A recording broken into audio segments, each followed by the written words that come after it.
Армысыздар, құрметті көрермен, жұманың әдемі бір күнінде біз сіздермен тікелей эфирде қайта жолықтық. Эфир тізгінінде мен Лаура Базарбай және хабардың техникалық және шығармашылық ұжымы. Бүгін бізде тақырып ауыз қуыс аурулары және тіс проблемалары. Тіс бүлінсе, ішкі ағзада сау болмайды. Оның қалай екенін айтып жатудың да қажеті жоқ шығар. Жалпы адамның ауыз қуысында 300-ге жуық микрофлора болады екен. Олардың барлығы жақсы жұмыс істеу үшін қажет. Әйтсе де, егер тісте қандай да бір проблема болса, ол микрофлора керісінше бактерия тудырады. Ал ауыз қуысындағы бактерия асқазанға түсу арқылы ол асқазан ішіндегі неше түрлі ауруларға келеді. Мысалы, барлығымыздың білетін гастрит, ойық жара, холецистит секілді аурулардың барлығы осы тістегі проблемалардан басталуы бек мүмкін екен. Үлкендердің де жиі айтатын тісіңді күт деуі осыдан болса керек. Өйткені ауыздан басталған тіс асқазанға, асқазаннан бүкіл денеге тарап үлкен ауруға, дертке алып келуі де мүмкін екен. Мінекей, бүгінгі таңда көбінесе аса мазаламаса дерт деп есептелмейтін дәл осы тақырып төңірегінде біз студиямызға келген спикермен сіздерге барынша пайдалы ақпарат беретін боламыз. Олай болса, таныс болыңыздар. Медицина ғылымының кандидаты, жоғары санатты стоматолог дәрігер, Яссауи атындағы Халықаралық Қазақ-Түрік университетінің доценті Нұргүл Жолдасова. Қайырлы күн. Қайырлы күн, Лаура ханым. Қайырлы күн, құрметті достар.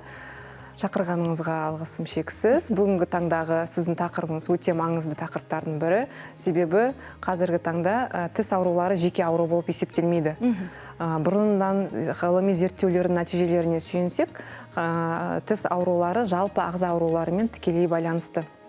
Сондықтан кейбір науқастар айтып жатады, жаңағы мен 32 тісім бар, бір тісімді жола салың, сонымен жарайды, әрі қарай жүре берем деген сияқты. Бірақ әрбір тістің өзінің атқаратын қызметі болады.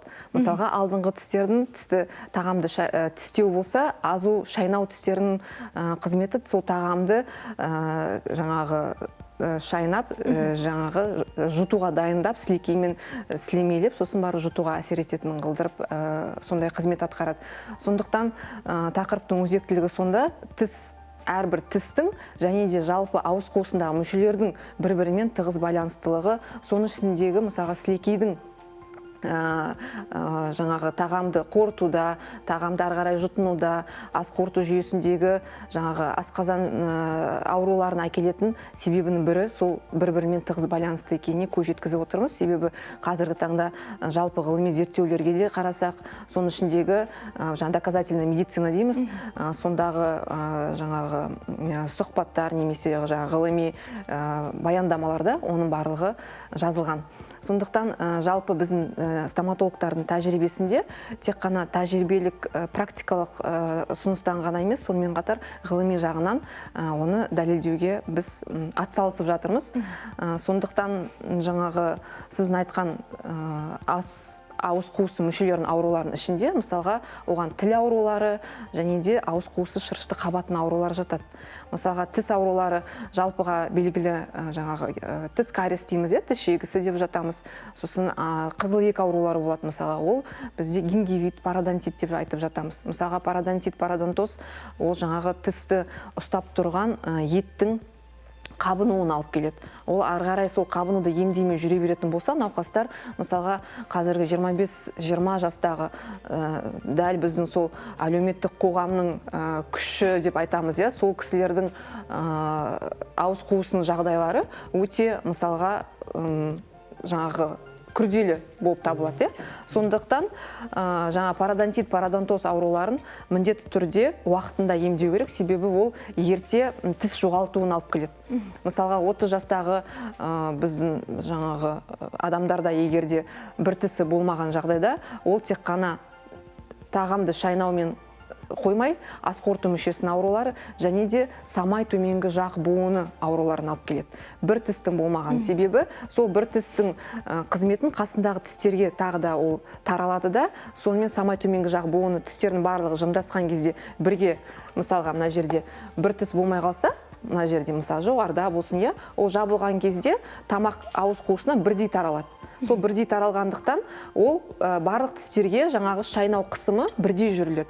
Ал егерде бір тіс болмаған жағдайда, оның қасындағы тістерге перенагрузка дейміз, мысалы, орыс тілінде айтсақ, артық салмақ, артық күш түсетте, сол тісте жергілікті пародонтит пайда болады. Жергілікті пародонтит дегеніміз сол тісті ұстап тұрған қызыл еттер, жаңағы тіндер, олар әлсірей бастайды. Әлсірегендіктен ол жерге микробтар бірден жүгіріп барады. Сіз айтқан жаңа ауыз қуысында 300-ге жуық деп айтып жатырсыз, микроорганизмдер бар. Ол микроорганизмдер біздің ауыз қуысында шартты патогенді түрде болады. Яғни кәдімгі қалыпты жағдайда болады микроорганизмдер. Бірақ жаңағыдай қосымша бір инфекция болсын, жаңа грипп дейміз, тұмаулатып жатамыз. Содан кейінгі аурулардан кейін, мысалға асқыну ретінде сол жер әлсіз жерге сол инфекция енеді де, сол жерде микроорганизмдер көбейіп кетеді. Мысалға, сол қабынуды тудыратын. Сол қабынуды тудырғандықтан ол жердегі қабыну процесі үлкейіп бастайды.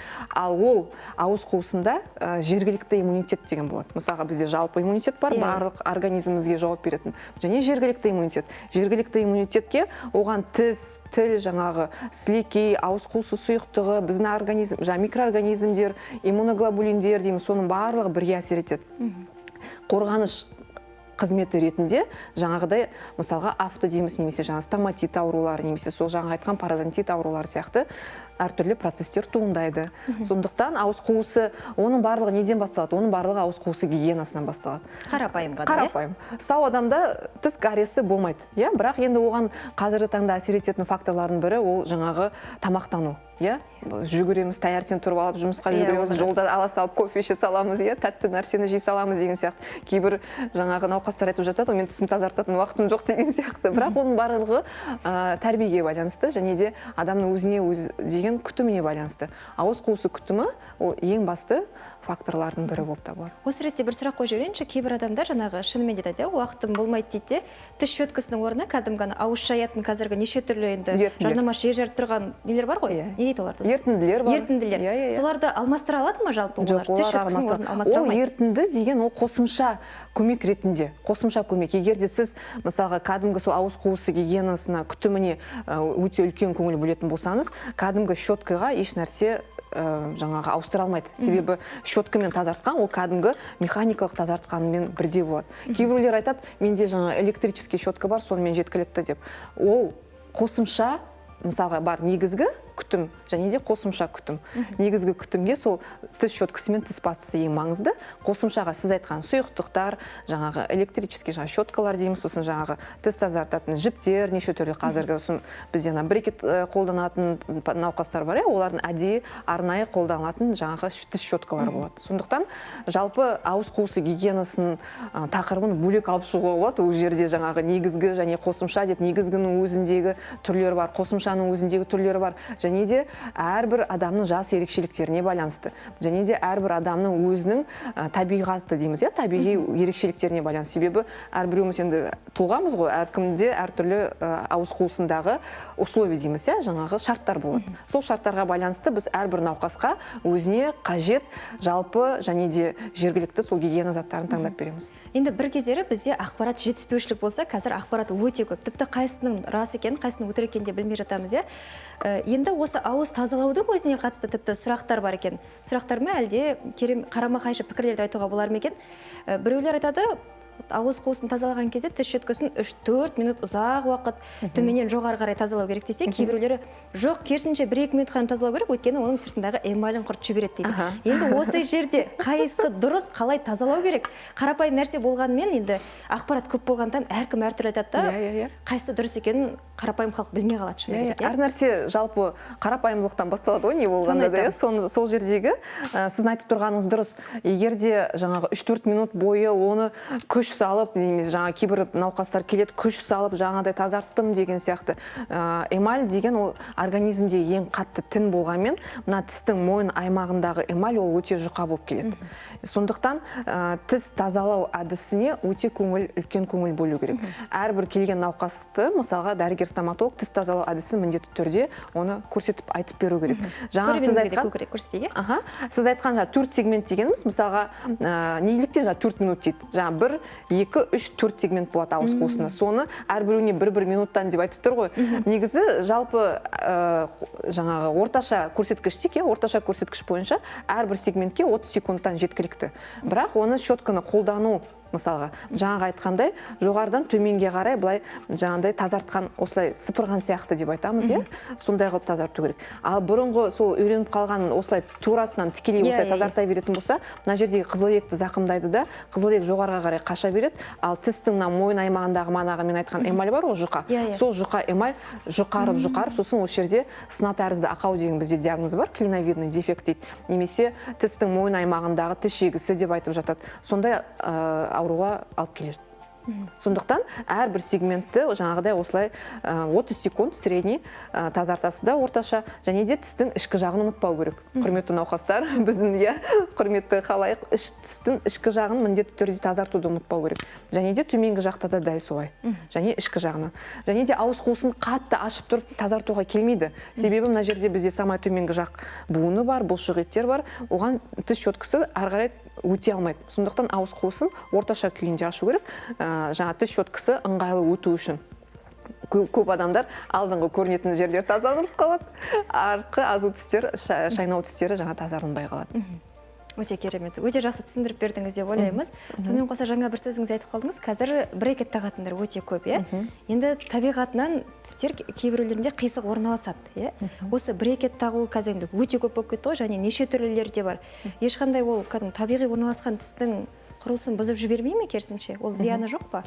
Енді бұл сұраққа жаңағы жалпы тек қана дәрігер стоматолог емес, жалпы мысалға брекеттің мысалға 13-14 жастағы бізде жасөспірімдерде тіс жарып шыққан кездегі тіс қатарында тістердің орналасуына байланысты өзгерістер болады да, сол балалар ата-анасына айтады, менің тісім қисық, маған осыны салып беріңізші деген сияқты. Ол кезде біз міндетті түрде дәрігер терапевт бар ғой жалпы.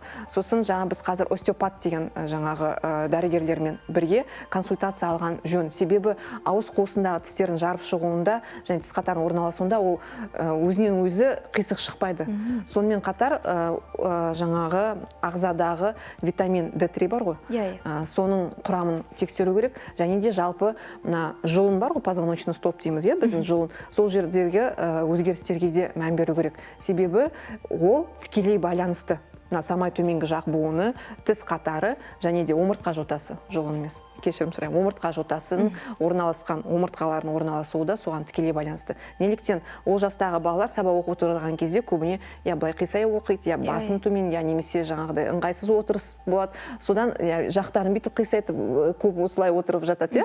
Соның салдарынан мысалға омыртқа жотасында мойын аймағындағы өзгерістер болса, ол самай төменгі жақ буынына әсер етеді. Ол буынның ашылып жабылуынан жақтардың қозғалысы, бұлшық еттердің жаңағы қарысуы немесе керісінше, көбіне бізде қарысу болады. Соның салдарынан тістердің қатарының шығуында қателіктер болады. Бірақ оған қоса біз айтуымыз керек, жаңағы уақытша тістем деген болады балаларда, сүт тістер деп айтып жатамыз. Сол тістерді міндетті түрде емдеу керек. Егер де оларды біз емдемей, жаңағы қарайған түрінде солаймен тұрақты тіс шығып өзгеретін болса, жақтағы жаңағы инфекция тұрақты тістің ұрығына өтіп кетеді. Соның салдарынан жаңағы тістердің жарып шығуында ерекшеліктер және ауытқулар байқалады. Өте орынды айта кеттіңіз, өйткені ол сүт тістері бәрібір түсіп қалады дейміз, көбіне көп көңіл бөлінбей қалып жатады, балаларды.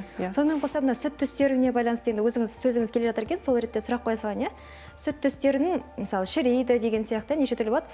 Соған екі түрлі жаңағы жалғайды, атын ұмытып тұрмын. Біреуі уақытша тұратыны, біреуі ұзақтау тұратыны. Пломбалар ма? Иә. Жалпы осы шынымен де керек пе балаларға жаңағы сүт түсі түскен жағдайда, әлде тек қана емдеу ғана дұрыс па? Қалай дұрыс болар еді? Баланың жасына байланысты қарау керек. Оны жаңағы дәрігер стоматологтарға келген кезде, приемға келген кезде баланың жасына сәйкес емдеу әдісін таңдаймыз. Себебі 3 жастағы бала мен 5 жастағы баланың емдеу тәсілі әртүрлі. Мысалға 15 жастағы жасөспірім мен жаңағы 10 жастағы жасөспірімді емдеу тәсілі әртүрлі. Неліктен? Себебі 10 жастағы балада мысалға сүт тістерінің бар ауыз қуысында, бірақ түбірлері сорылған болады да, оның астында уже тұрақты тістің ұрығы жарып шығып жатады. Ол тісті емдемейміз. Ол тіс уақытына сәйкес уже жылуға кетеді. Ал мысалға ол 5 жастағы бала болатын болса, немесе 3 жастағы, ол балада әлі сол сүт тіс болғанмен оның түбірі болады, ол кішкене. Сол түбірінде оны емдеу керек болады. Себебі ол әлі алмасуына, тұрақты тіске алмасуына әлі уақыт көп. Ал егер де ол ерте жұлынатын болса, жаңағы біз айтқан тіс қатарындағы ауытқуларға алып келеді де, сосын жаңа брекет алдағы уақытта брекет киюге әсер етеді. Сондықтан балаларды дәрігерге алып келген кезде жас ерекшеліктеріне сәйкес ем қабылдау керек. Жаңа ғана сөздің басында әдемі айтып кеттіңіз, жалпы тіс ауруы тек қана тісте емес, сонымен қоса бүткіл ағзаға әсерін тигізеді, немесе бүткіл ағзада болып жатырған нәрселерден де тістің ауруы мүмкін деп. Жаңа ғана жағын сүйену деген кезде есіме түсіп жатыр, үлкендеріміз жиі айтатын, жағыңа сүйеніп отырма, болмайды деп. Болмайтынның себебін енді біліп жатырмыз. Енді сонымен қоса, енді тіске байланысты айта беретін болсақ, шынымен де әрбір тақырыпқа бөлек бір эфир арнау керек, ол аздық етпейді. Бірақ енді қазіргі уақытта мына қызылша ауруы деп отыр, одан кейін тағы да неше түрлі вирустар, енді көктем мен күздің уақыты дәл сондай болады ғой, енді көктемге де аяқ басып қалдық. Қазіргі өте үдеп тұрған нәрсе бұл стоматит дейміз, ауыз қуысының уылуы деп айтылады қазақша, бірақ көпшілігіміздің білетініміз атауы стоматит. Сол туралы өтсек, өйткені қазіргі таңда соны тіпті балаларда шығып жатқан қызылшамен де шатастырып жатырған ата-аналар бар. Сол стоматит шыққан бала ауыз қуысынан бастап шығады, ол да денеге жайылады ғой. Бірақ қызылшада сол сияқты болады да, ата-аналар осы жерде екі түрлі сұрақта қалып қойып жатыр. Стоматитте негізі ол тек қана ауыз қуысында болады. Ауыз қуысында шырышты қабықта ерінге шығуы мүмкін, еріннің қызыл жиегі дейміз, жаңағы тері мен еріннің арасында, шырышты қабықтың арасында. Сол жерде тек қана орналасады. Ол денеге шықпайды, ол денеге шықпайды демеге, стоматит тек қана ауыз қуысында кездесетін жаңағы инфекциялық ауру. Ал жаңа сіз айтып жатқан қызылша, ол да ауыз қуысындағы өзгерістерге алып келеді. Себебі біріншілік жаңа вирустың енуі ол шырышты қабықта болады. Шырышты қабыққа вирусы енгендіктен ол бірінші ауыз қуысында көрінеді. Сосын барып сол кезде денеге ауысады. Бірақ ол жаңағы біздің қызылша ауруына. Мысалға біз сол стоматиттерді талқылап жаңа зерттеу кезінде біз міндетті түрде сол қызылшамен ажырату диагностикасын жүргізуіміз керек. Себебі жаңа клиникалық көріністері, ауыз қуысындағы жаңа шығатын морфологиялық элементтері өте ұқсас келеді. Бірақ егер де қосымша тексеру әдісінде жаңа бактериологиялық тексеру әдісіне жүргізген кезде бізде қызылшада сол қызылшаның тудыратын вирусы анықталады. Және де стоматитте бізде ауыз қуысында ол бірнеше жаңағы жинақталған түрінде ауыз қуысының әрбір аймағында кездеседі. Мысалы, тілде болсын, ерін аймағында, ұрт аймағында болсын. Ал жаңа қызылшада ол көбіне шайнау беткей аймағындағы, жаңа біз ретромалярный аймақ деп айтамыз, жаңағы анатомиялық көрінісі азуш тістер аймағында, және де таңдай аймағында ғана кездеседі. Сонымен жаңа морфологиялық элементтердің орналасуына байланысты біз ажырата аламыз. Сондықтан, жаңағыдай дәрігер ажырата алатын болса, сол көрсеткіштер бойынша анықтауға болады. Бұл стоматит тек қана балаларда емес, сонымен қоса ересектерде де көрінеді ғой, ересектерде де байқалады, бірақ ересектерде мысалға оның көрсеткіші мысалға жалпы вирустың немесе кез келген инфекцияның енуі жарақатталған шырышты қабыққа байланысты. Жарақатталған шырышты қабық деген қандай ол? Мысалға, тіс шөткісінен кейін жаңағы бір жерді жарақаттап алу, немесе жаңағы вирустық инфекциядан кейін әлі организмнің толығымен қалпына келмеуі салдарынан, немесе жаңағы жергілікті иммунитеттің төмендеуі салдарынан деп жатамыз. Соның салдарынан, егер де науқастың иммунитеті төмен болса, сонымен қоса жаңа вирустық инфекцияның енуі қаупі де жоғары болады, сол науқаста міндетті түрде стоматит ауруы туындайды. Құрметті көрермен, естеріңізге сала кетеміз. Біз дәл қазір тікелей эфирде жұмыс жасап жатырмыз. Тікелей эфир телефоны 22-11-55, қала коды 71-32. Сонымен қоса экранның төменгі жағында QR-код көрсетілген. Сол QR-кодты сканерлеу арқылы біздің кез келген әлеуметтік желіге өтіп, бүгінгі болып жатқан тақырыпқа байланысты сұрақтарыңызды қойсаңыздар болады. Сонымен қоса біздің телефонның жанында WhatsApp мессенджердің нөмірде көрсетілген. Сол жаққа өздеріңіздің сұрақтарыңызды текст форматында жазып жіберсеңіздер де, біз міндетті түрде бүгінгі маманға сұрақтарыңызды жеткізетін боламыз. Сондай сұрақтардың бірі келіп түскен екен. Саламатсыздар ма? Бүгінгі тақырып өте өзекті, өте қуаныштымын. Тісімді жуған сайын қанайды, жай жусам да бұл дұрыс па, әлде қаралу керек пе дейді. Жай жусам да қанайды. Жай жуса да негізі қалыпты жағдайда тістер тазалаған кезде олар қанамау керек. Себебі ол қызыл иек тіске жақсы бекітілген қалыпты жағдай болатын болса, ол жерде ешқандай қабыну белгілері болмайды. Қабыну белгілері деген сол тістердің қанауы, ауыз қуысынан жағымсыз иістің шығуы, тіс беткейінде жаңағы тіс жұғындыларының болуы, сондай белгілер егер де байқалатын болса, ол гингивит. Әзірше жай ғанаған болса, ол енді гингивит пародонтит ауруларына алып келеді. Сондықтан міндетті түрде дәрігерге қаралу керек, тексерілу керек. Сонымен қоса жаңа стоматит туралы кеңінен айта өтейік. Бізге арнайлап жасап келген презентацияңызда бар екен. Жалпы стоматит жаңа айттыңыз, қалай балаларда көрінсе, тура солай ересектерде де ол көрініс табады.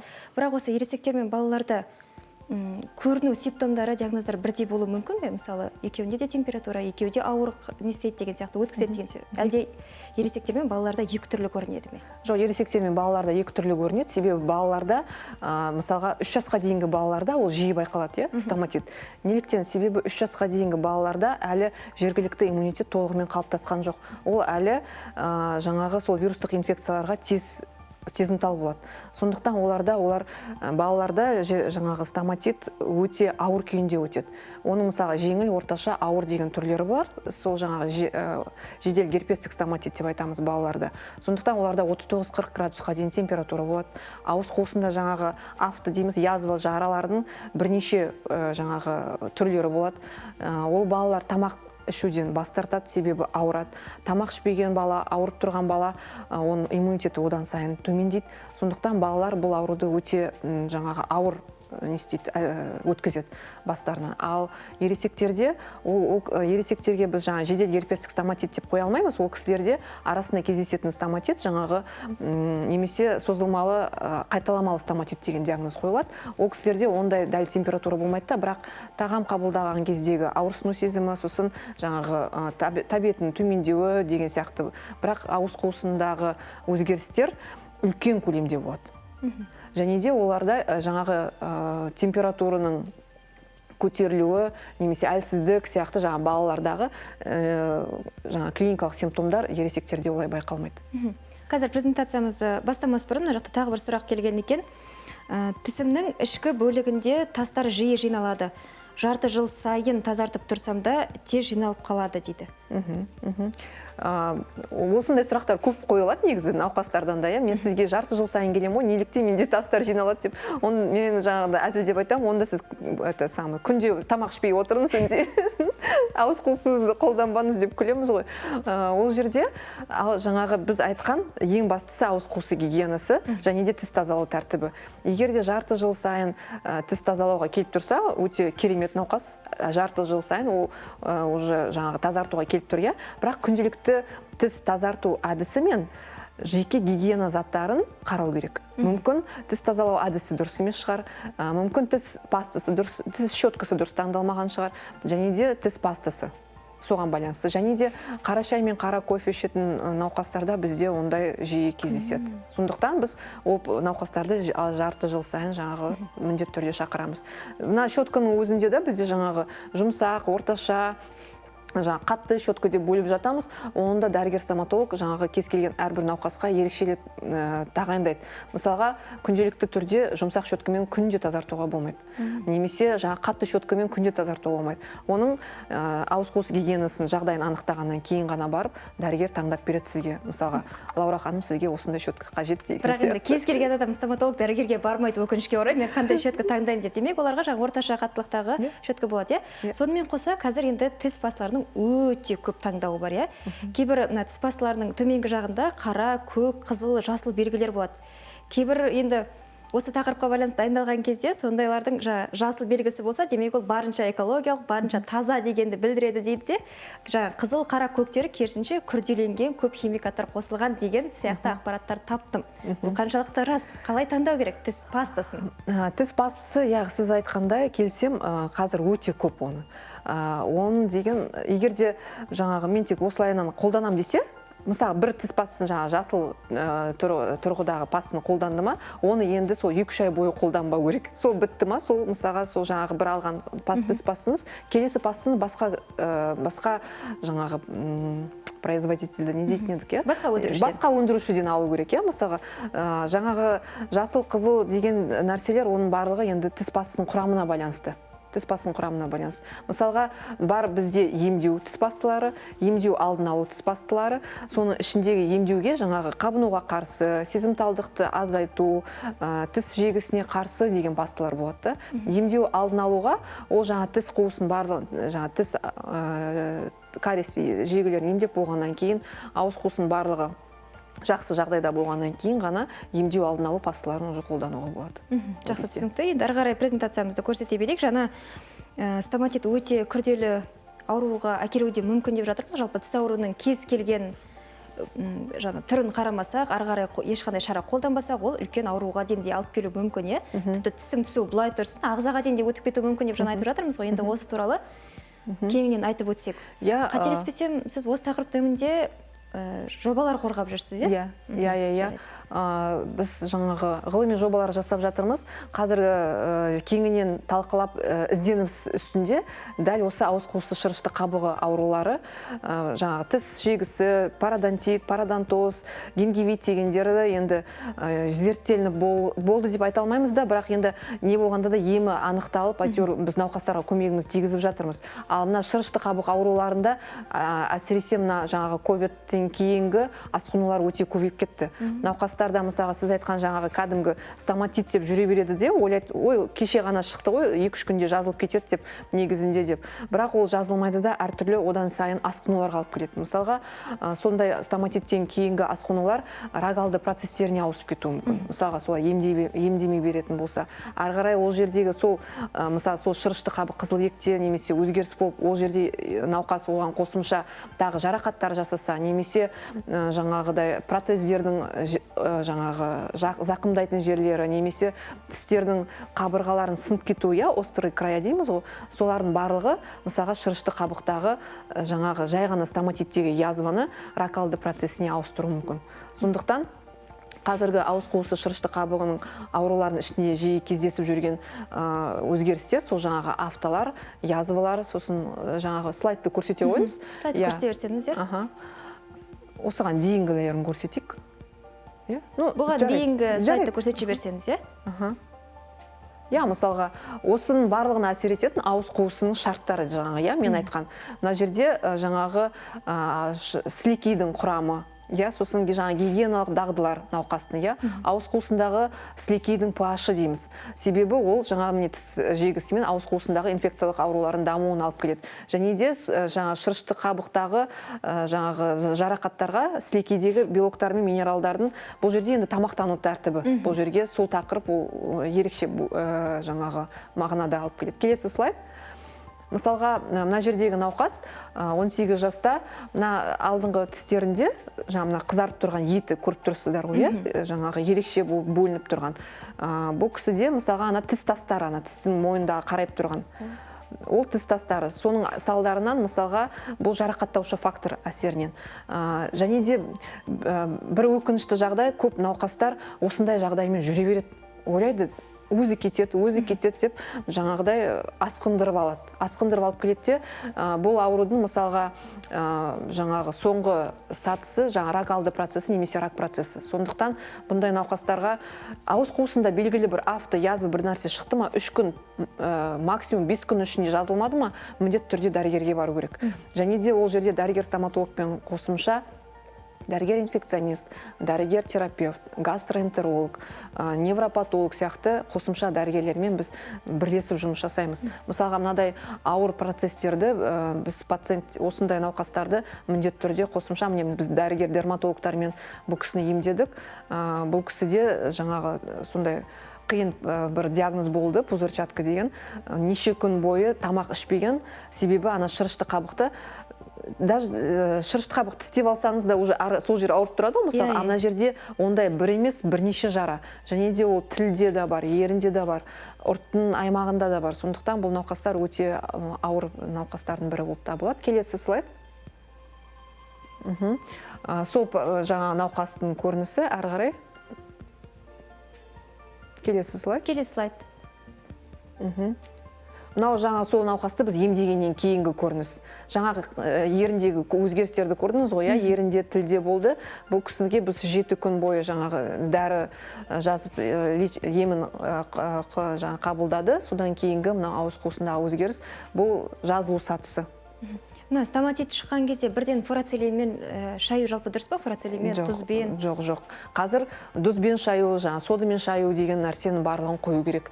Фурацилинмен шаю деген. Себебі әрбір нәрсенің өзінің концентрациясы болады. Мысалға, жаңағы біз кеңес берген кезде бір стакан суға жарты қасық тұз дейміз, мысалға, бұрыннан келе жатқан нәрсе ғой. Сіздің жарты қасық пен менің жарты қасығым екі түрлі болады, солай ма? Сондықтан тұздың концентрациясы жоғары болса, ауыз қуысы шырышты қабын күйеуіне алып келеді. Мен дәл әдемі шығардыңыз, сіз слайдты. Осы науқаста, мына жаңағы марганцовка деген бар ғой, халықта кеңінен қолданылатын қызыл түсті ерітінді. Сол марганцовканың, біз мысалы айтамын, бұрында айтылып жүрді, ақшыл қызыл түсті дейді, ақшыл қызыл түсті сіздің көрінісіңіз де басқа, менің көрінісім де басқа. Осы науқасқа оны күйдіріп тұрып берген, бұл кісі сонымен бір апта бойы ауыз қуысын шайған, сол жаңа стоматитті емдеймін деп. Білмеймін, мына жерде слайдта жақсы көрініп тұр ма, көрінбей ма, мына ерінің барлығы күйіп қалды. Мына ақ жаңағы налет жұғынды дейміз, сол ақ жұғынды тілдегі өзгерістің барлығы сол жаңағы ерітіндінің күйіп қалуынан, жаңағы марганцовканың әсерінен. Бұл сұрақ неге қойатын? Өйткені біздің дәл қазір көрерменімізден келіп тұрған сұрақта осы екен. YouTube желісінен өте көп лайфхактар көрдім. Тісті ағарту үшін содамен тұзбен шаю керек дейді. Осы рас па деп сұрақ қойған екен. Сондықтан да жаңа сұрағымды жалғастырған болатыны. Олай жасамаңызшы, өтінемін. Ол ешқандай тісті ағартуға көмектеспейді ме сонда? Жоқ. Ол ешқандай тісті ағартуға көмектеспейді. Одан сайын жаңа шырышты қабықты күйдіріп тастайсыз. YouTube'та деген мен жаңағы дәлелденбеген ақпарат қой ол жерде. Жаңа сіз айтқандай реклама, жарнамалар ғой. Кім жасағысы келеді, сол алады да YouTube'қа салады. Жаңағыдай өзім жасадым, тексердім деген сияқты. Бірақ ол кісі жасады ма, жасаған жоқ па білмейміз ғой. Жалпы қандай да бір проблема болса, ең бірінші білікті медицина саласындағы мамандарға жүгінген дұрыс. YouTube'дан немесе басқа да әлеуметтік желілерден кез келген лайфхактарды, енді шынымен де лайфхак өте көп, шашың жылтырау үшін, терің әдемі болу үшін, тісің сау болу үшін дейтін сияқты, олардың барлығын өзіңіздегі ең құнды ағзаңызға пайдаланбас бұрын арнайы уақытыңызды бөліп, мамандардан кеңес алып, одан кейін ғана соны іске асырсаңыз дұрыс болар еді. Мына жақта тағы да... Мына жерде, сол жаңағы сол ковидтен кейінгі науқастар, сосын бізде ата-әжелеріміз бар, протездермен жүретін. Және де ол протездерге 10-15-20 жыл бойы сол бір протезбен жүретін біздің ата-әжелеріміз бар. Сол кісілерге айтатынымыз, балаларына айтатынымыз, ол протездердің жалпы ең максимально қолданылатын енді 5-7 жыл енді ең көп дегенде хотя бы 5 жыл сайын. Олар мәңгілік емес екен ғой. Емес, олар 5 жыл. Мына кісідегі нанеби дегеніміз таңдайдағы өзгеріс, сондай протезді тастамастан киген науқастардың бірі мына кісіде.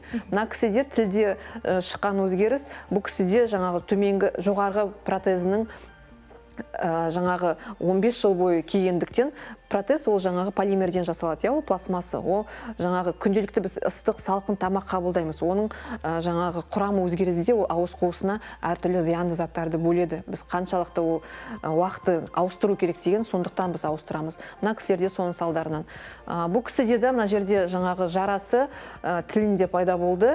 Бірақ қуантарлық жағдай, кеше осы презентация қосып үлгерген жоқпын. Бір апта осы кеше 20 күні бізге клиникаға келіп кетті. Мына жарасының барлығы толығымен жазылған. Науқас қазір жаңағы протезін 10-12 жыл бойы киген. Сол протезін мен клиникада алып қалдым. Прям сол күні приемнан алып қалдым да көрі, апай, мынаны кименізші, мынандай лечениесінің дәрілерін жазып бердік та, соны қараңызшы деп едік. Кеше сол кісі келді. Бізде Инстаграмда отзывы да бар, жаңа кісінің өзі қуанып тұрған. Мына жарасы толығымен кетті. Бірақ мысалға жаңағы Оралда біздің жаңағы онкологиялық орталықтарда сізде рак алды процесс деп уже мысалы гистологияны жазып берген. Мысалға сондықтан ауыз қуысында белгілі бір жара шығатын болса, 5 күн ішінде емделмейтін болса, мен қайталап айтып жатырмын, міндетті түрде дәрігерге келу керек, қаралу керек. Себебі оның мысалға біз оны анықтайтын әдістеріміз бар. Мен айта кетейін, уақытымыз бар ода. Былтыр мен жаңағы дүниежүзілік бізде стоматологтардың выставкасы болады. Сол жерде мен осындай жаңағы диагностика аппаратымен жаңағы алып келдік. Осындай диагностиканы өтуіңізге болады, бұл ешқандай ауырсыну тудырмайды. Дәрігер осына мынадай көзілдірікті киеді. Жаңағы осы көзілдірікті біз киеміз. Мынадай лампымен жаңағыдай жараны тек қана былай жарықтандырамыз. Мынадай көкшіл түседі. Және солай жасаған кезде мына шырышты қабықта қай жерде қабыну процесі бар, соны біз анықтап береміз. Сондықтан оны және де мында жаңағыдай осылай телефонға, камераға түсіріп, онда жаңағы ауыз қуысында қай жерде орналасқан солай көрсетіп беруге болады. Барлығы заманауи, тез әрі. Барлығы заманауи, жаңағыдай анандай зерттеу әдісіне бармас бұрын, осындай диагностика. Ана кісі мысалға 3 ай бойы жаңағы дәрігерлерді іздеп, емін таба алмай жүрген ғой енді. Сонда айтады кеше келген кезде, мен 3 ай бойы ұйықтаған жоқпын, сізге рахмет деп жаңағыдай енді емін тауып, жаңағы себебін анықтағасын. Негізгі ең бастысы ол себебі. Себебі ол жерде жаңағы протезі. Сонымен қоса тіс ауырғанда нерв жүйелері де өте қатты әсер жұмыс істейді ғой. Дәл осы ретте бізге қоңырау шалған көрерменіміз бар екен. Алло, саламатсыз ба? Тікелей эфирдесіз. Алло, саламатсыз ба? Саламатсыз ба? Мен сіздерге сұрағым бар еді, жаңағы пародонтоз ауруларын емдеу жолдары бар ма, егер ол соңғы несінде тұрса жаңағы. Үзіп кеткен сияқты, телефон қоңырауы. Пародонтит, пародонтоз ауруларын емдеу ол тек қана жергілікті емес, жалпымен қоса жүреді. Біз жаңағы қабылдауға келген кезде міндетті түрде жалпы қан анализі, жалпы терапевтің жаңағы қорытындысын барлығын тексереміз. Себебі пародонтит ол жергілікті ауру болып есептелмейді, жаңағы айтылған инфекциялық аурулар сияқты. Қазіргі таңда біз қолданып жүрген мынау жаңа аппаратымыз бар, жаңағы немецкий, мына жердегі мынау кальций аппараты, мынадай ғана несімен қолданылатын.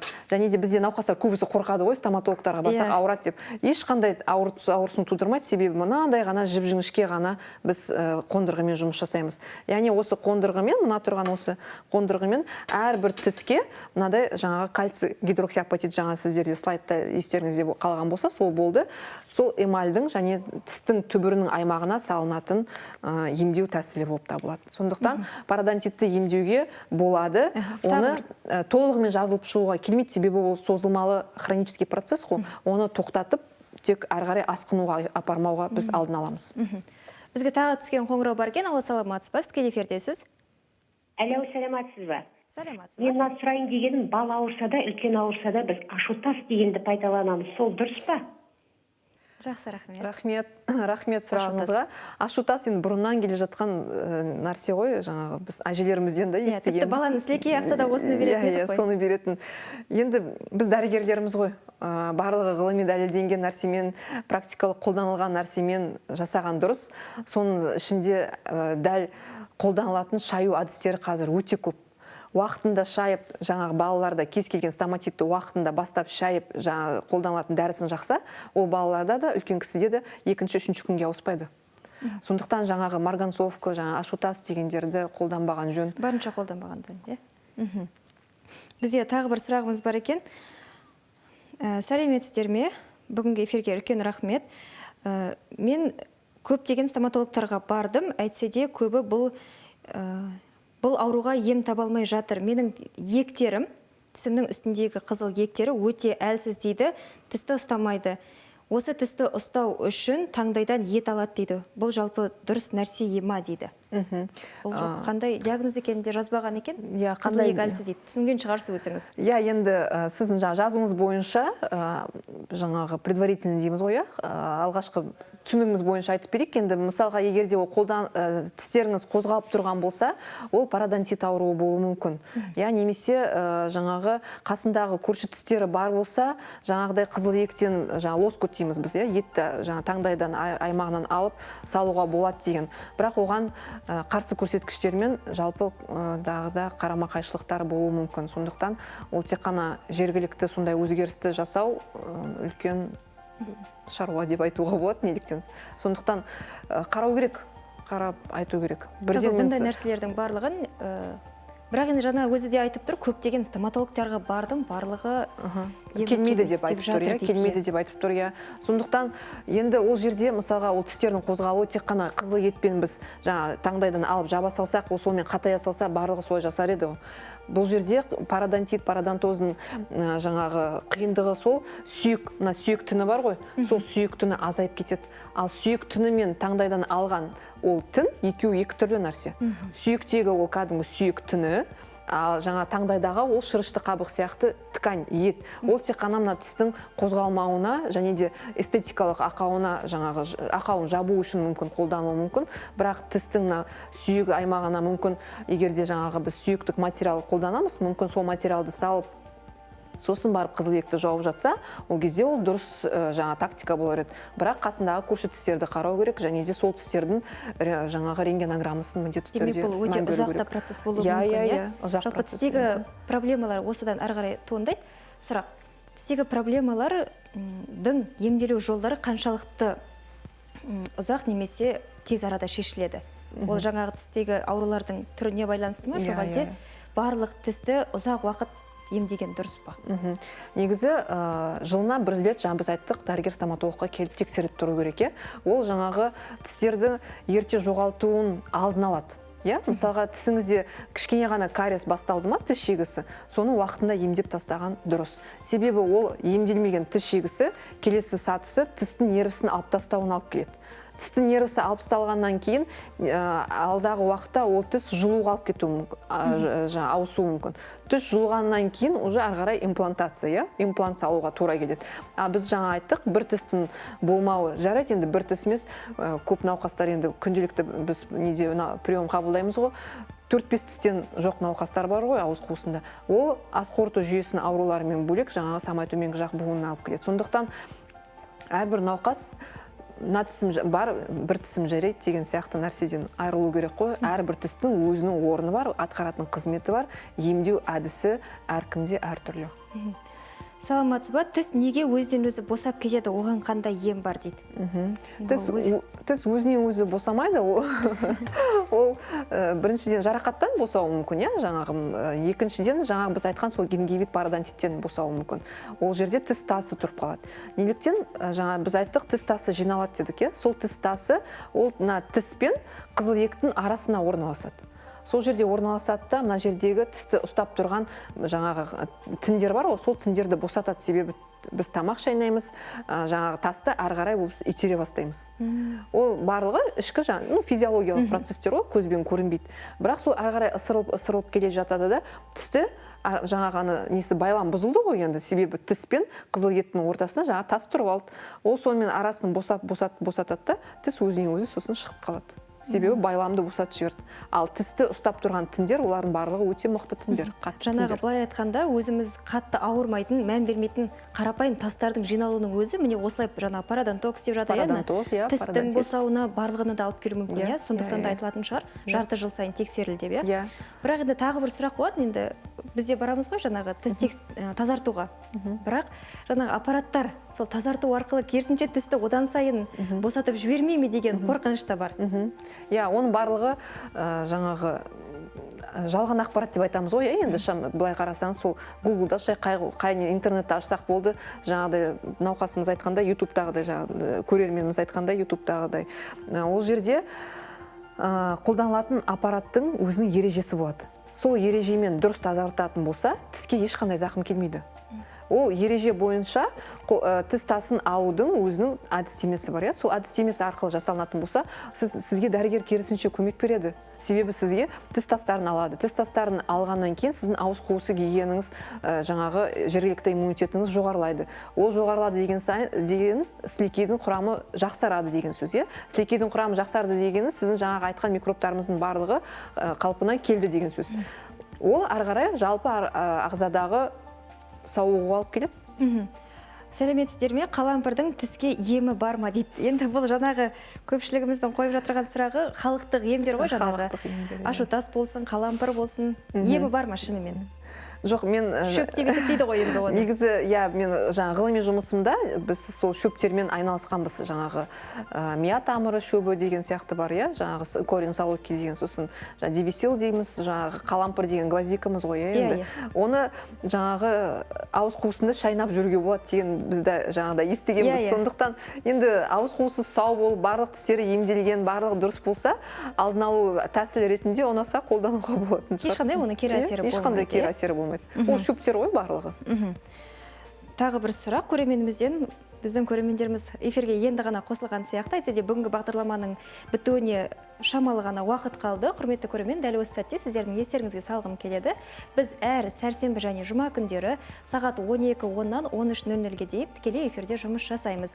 Әр эфир сайын біз бір тақырыпты алып, сол тақырып төңінде келген мамандардан дәл осындай қажетті ақпараттарды алуға, сіздермен бөлісуге тырысамыз. Егер де сіз де дәл қазір ғана эфирге қосылған болсаңыз, эфирдің басқа бөлігін немесе толықтай біздің YouTube арнамыздан қарай алсаңыздар да болады. YouTube желіге кіріп, Ақтөбе телеарнасы деп іздесеңіз, сол жақтан плейлисті бөлімнен желіде 103 хабарын тапсаңыз, сол жақта біздің дәл осы студиямызда өткен кез келген хабарымызды қарай аласыздар. Енді ары қарай сұрақты жалғастырайын. Қайырлы күн, сұрайын дегенім, металлокерамика коронкаларымның түбі іріңдейтін болды. Бұл неден дейді? Металлокерамикалық коронкалар жаңағы айтқанда протездер сияқты 5 жылға дейін 5-6 жылға дейін қолдануға болады. Бірақ оны да қарау керек, себебі науқастың, мысалы дәрігер стоматолог қойғаннан кейін, бірақ науқастың жаңа ауыз қуысы гигиенасы бар, иә. Әртүрлі жаңағы өзінің сай ерекшеліктері болады.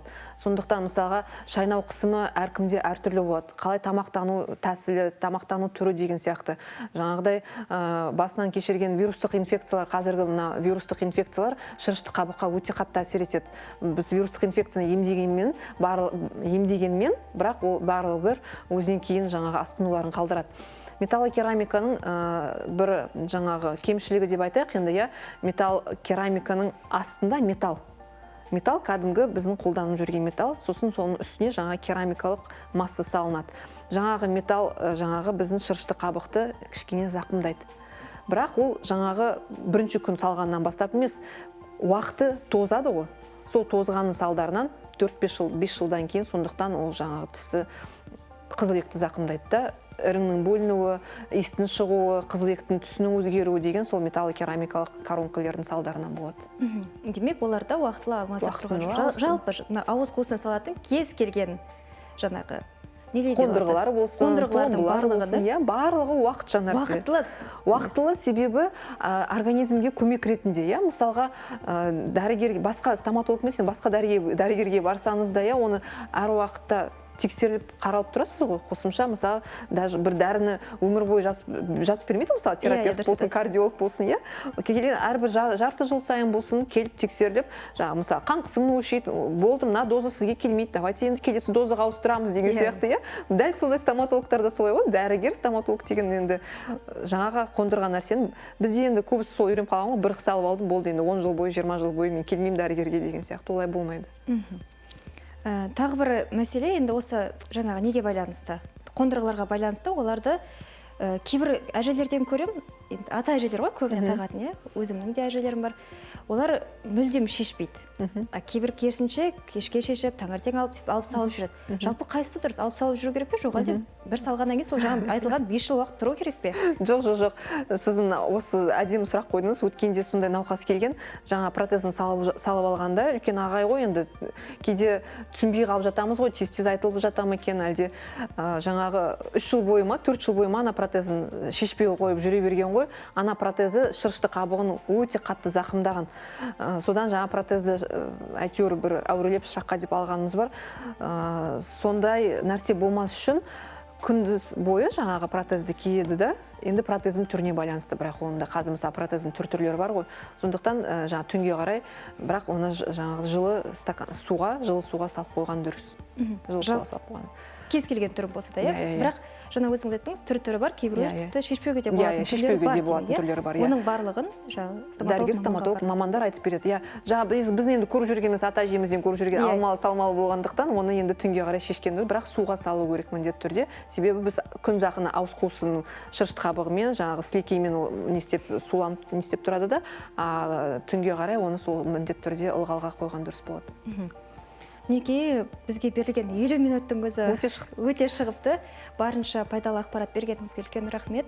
Сізге келген науқастардың барлығы дәл жаңа өзіңіз айтпақшы, тек қана қуанып шықсын, әрқайсысы еміне дауа алсын, шипа алсын деген ниетімізді білдіреміз.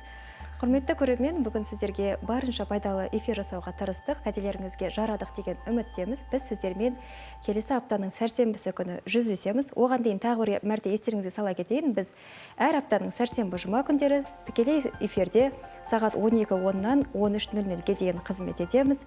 Ендеше амандықта жүздескенше.